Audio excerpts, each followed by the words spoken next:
దేశంలో ఓటు చోరు అంటే మిమ్మల్ని ఎవరు నమ్ముతారు?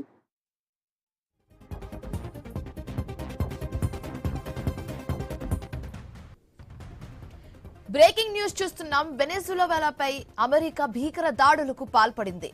ఉరుములు లేని పిడుగుల విరుచుకుపడింది. గగనతలంపై విమానాలు చక్కర్లు కొట్టాయి.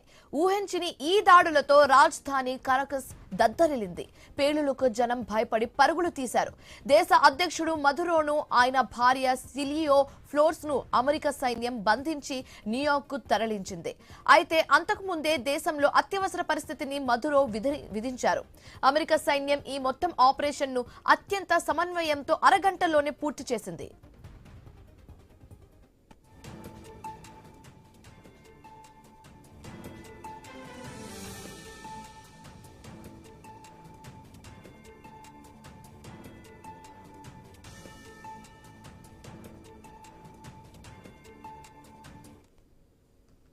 దాడులకు సంబంధించి కాంగ్రెస్ నుంచి ముందస్తు అనుమతి తీసుకోలేదు ట్రంప్ సర్కార్. శనివారం ఆ ప్రక్రియను ప్రారంభించారు. కారకాస్ లో పలు చోట్ల పేలుళ్లు జరిగాయని, పౌరులు, సైనిక స్థావరాలపై అమెరికా దాడులకు పాల్పడిందని వెనెజువేలా ప్రభుత్వం ప్రకటించింది. ఇది అమెరికా సామ్రాజ్యవాద దాడిని ప్రజలు వీధుల్లోకి వచ్చి ఆందోళనలు నిర్వహించాలని కోరింది. వెనెజువేలాపై అమెరికా దాడిని కొన్ని దేశాలు ఖండించగా మరికొన్ని మధ్యవర్తిత్వం వహిస్తున్నాయని ముందుకొచ్చాయి. మరికొన్ని సమర్థించాయి కూడా. దానిని మన దేశంలోని లెఫ్ట్ పార్టీలైన CPM, CPI, CPI liberation ఖండించాయి.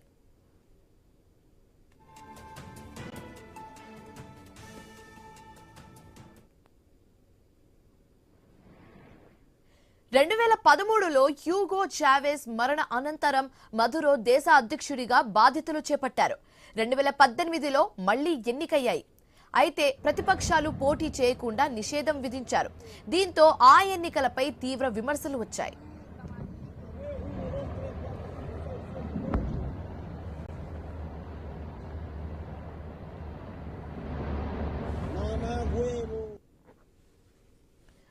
Maduro ఆయన భార్యను ఎక్కడికి తరలించింది వెల్లడించారని రోడ్రిగ్స్ డిమాండ్ చేశారు. వారు బతికే ఉన్నారనే ఆధారాలను చూపాలని చెప్పింది.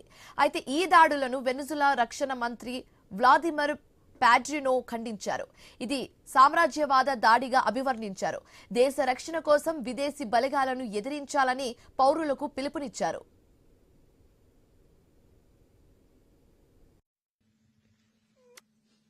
Late last night and early today, at my direction, the United States Armed Forces conducted an extraordinary military operation in the capital of Venezuela. Overwhelming American military power, air, land, and sea, was used to launch a spectacular assault. And it was an assault like people have not seen since World War II. It was a force against a heavily fortified military fortress in the heart of Caracas to bring outlaw dictator Nicolas Maduro to justice. This was one of the most stunning, effective, and powerful displays of American military might and competence in American history. And if you think about it, we've done some other good ones like the attack on Soleimani, the attack on al-Baghdadi, and the obliteration and decimation of the Iran nuclear sites just recently in an operation known as Midnight Hammer.